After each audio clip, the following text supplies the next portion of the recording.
Dear students, আজকে আমরা কিছু শূন্যস্থান পূরণ নিয়ে এসেছি। তো সেখানে কোন কোন অব্যয় বসবে সেটা আমরা জেনে নেব। অব্যয় কি আমরা আগে ভিডিওতে ভালোভাবে আলোচনা করেছি, তোমরা দেখে নিও।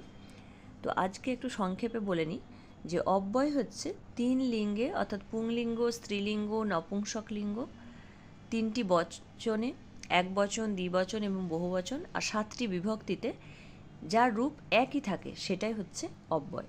যেমন যদি বলি যে বালকটি হচ্ছে খুব সুন্দর, তো সেক্ষেত্রে কী হবে? বালক অতিবহ সুন্দর। পুংলিঙ্গের ক্ষেত্রে কি বসলো? এই যে অতিবহ বসলো। আবার যদি বলি যে বালিকাটা সুন্দরী, তখন কি হবে? বালিকা অতীব সুন্দরী।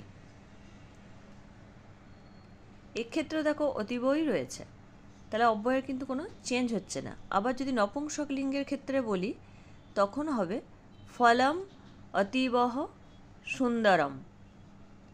তাহলে এই যে অব্যয়, এই অব্যয়টা দেখো কোনো পরিবর্তন কিন্তু নেই, তিন লিঙ্গে তিন বচনে একই রকম রয়েছে। তো এটাই হচ্ছে অব্যয়। তো অনেক অব্যয় রয়েছে, তার মধ্যে আমি আজকে কিছু কিছু অব্যয় নিয়ে এসেছি যেগুলি শূন্যস্থান কোনগুলো বসবে তোমরা দেখে নাও। এখানে দেখো প্রথম সেন্টেন্সটা যেটা রয়েছে, কি রয়েছে? বয়ম বসামহ। তো এখানে হচ্ছে শূন্যস্থান পূরণ করতে হবে, যেখানে কি বসবে। বয়ম মানে কি? বয়ম মানে হচ্ছে আমরা। আমরা কি জানি? অহম মানে কি? অহম মানে হচ্ছে আমি। আবাম মানে হচ্ছে আমরা দুজন, এবং বয়ম মানে হচ্ছে আমরা সবাই। এই আমি, আমরা, এগুলো হচ্ছে ইংলিশে আমরা জানি ফার্স্ট পারসন, যেটা সংস্কৃত হচ্ছে উত্তম পুরুষ। তো তোমরা দেখবে গম ধাতু পড়েছ, গচ্ছতি, গচ্ছতহ, গচ্ছন্তি, গচ্ছসি, গচ্ছতহ, গচ্ছত, গচ্ছামি, গচ্ছাবহ, গচ্ছামহ। দেখবে শেষেরটা হচ্ছে উত্তম পুরুষের রূপ। দেখবে রয়েছে গচ্ছামি, গচ্ছাবহ এবং গচ্ছামহ। তো এখানে কি বলা হচ্ছে? দেখো বসামহ। বসতি মানে কি? বসতি মানে হচ্ছে বাস করা। তাহলে রূপটা কি হবে লটের? যে বসতি, বসত, বসন্তী রম করে হবে। তাহলে উত্তম পুরুষের রূপটা আমার কি হবে? বসামি, একজন হলে হবে বসামি, দুজন হলে হবে বসা বহ, আর অনেকজন হলে হবে বসা মহ। তাহলে যেহেতু হচ্ছে এখানে অনেকজন রয়েছে, উত্তম পুরুষ বহু বচন রয়েছে, সেই জন্য এটা হলো বসা মহ। তাহলে আমরা বাস করি। এরপর আমরা কেমনভাবে বাস করি? আমরা সবাই একত্রে বাস করি। তো কি অব্যয় বসবে? সেই জন্য এটা হলো একত্র। বয়ম একত্র বসামহ। তারপরটা কি বলা আছে? দেখো রামহ। রামটা কি? রামটা হচ্ছে থার্ড পারসন। তো থার্ড পারসনকে হচ্ছে সংস্কৃতে বলা হয় প্রথম পুরুষ। এটা হচ্ছে প্রথম পুরুষ এক বচন, একজনই রাম, একজনকে বোঝাচ্ছে। তো এখানে কি বলা হচ্ছে? রামহ গমিষ্যতি। গমিষ্যতি মানে হচ্ছে যাবে। গচ্ছতি হচ্ছে বর্তমানকালের রূপ, আর গমিষ্যতিটা হচ্ছে ভবিষ্যৎকালের রূপ। গমিষ্যতি, গমিষ্যত, গমিষ্যন্তি। তো যেহেতু হচ্ছে একজন রয়েছে, সেই জন্য এটা বসলো গমিষ্যতি। রাম যাবে। তাহলে রাম কবে যাবে? এক্ষেত্রে হচ্ছে কোন অব্যয় বসবে? সহ। সহ মানে হচ্ছে আগামীকাল। রাম আগামীকাল যাবে, অর্থাৎ টুমোরো। পরেরটা কি বলা হচ্ছে? নিদ্রা ন উচিতা। ঘুম ঠিক নয়। কখন ঘুম ঠিক নয়? দিবা। কোন অব্যয় বসবে? দিবা। দিবা মানে হচ্ছে দিনের বেলা। তাহলে দিনের বেলা ঘুম কিন্তু উচিত নয়। পরেরটা কি বলছে? অহম মানে কি? একটু আগে বললাম অহম মানে হচ্ছে আমি। অহম দধি ন ভক্ষয়ামি। আমি, দধি মানে দই, ভক্ষয়ামি মানে হচ্ছে ভক্ষণ করা, আর ন ভক্ষয়ামি মানে হচ্ছে ভক্ষণ করব না, অর্থাৎ খাবো না। তাহলে ভবিষ্যতের কথা বলা হচ্ছে, ভক্ষয়ামি। উত্তম পুরুষের রূপ কি? দেখবে গমিষ্যামি, গমিষ্যাবহ, গমিষ্যামহ। সেই জন্য এটা হচ্ছে ভক্ষয়ামি। একজন রয়েছে, অহম মানে হচ্ছে আমি, এটা হচ্ছে উত্তম পুরুষ, সেজন্য এটা হলো ভক্ষয়ামি। তাহলে আমি কখন দই খাবো না?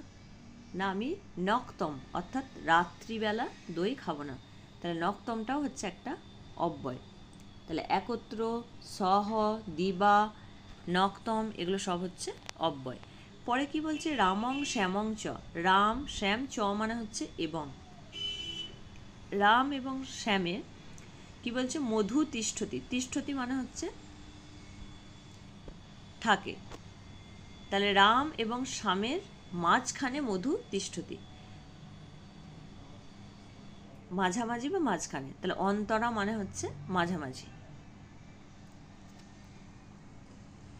আবার অন্তরেণও একটা অব্যয় রয়েছে, তার মানে হচ্ছে ছাড়া, যেমন হচ্ছে শ্রমম অন্তরেণ বিদ্যা ন ভবতি, অর্থাৎ শ্রম ছাড়া কোনোদিনও বিদ্যা হয় না, তাহলে অন্তরেণও হচ্ছে কিন্তু একটা অব্যয়। এরপরে তাকে কি বলা হচ্ছে, অত্র নদী আসিত, আসিত মানে হচ্ছে ছিল, এখানে অত্র মানে হচ্ছে এখানে, নদী আসিত একটা নদী ছিল, তো এখানে ছিল বলতে আগেকার যুগের কথা বলেছে, তাহলে পুরা, পুরা মানে হচ্ছে পুরাকালে অর্থাৎ প্রাচীন যুগে একটা নদী ছিল, তাহলে পুরাটা হচ্ছে একটা অব্যয়। স্থানম ইদম দর্শনীয়ম, তাহলে এখানে কি বলছে, বলছে এই ইদম মানে হচ্ছে এই স্থানটা দর্শন করবে, মানে অবশ্যই দেখবে, তাহলে হয়তো নিশ্চয়ই খুব সুন্দর, সেই জন্য বলছে অবশ্যম, তাহলে এই অবশ্যমটাও হচ্ছে একটা অব্যয়।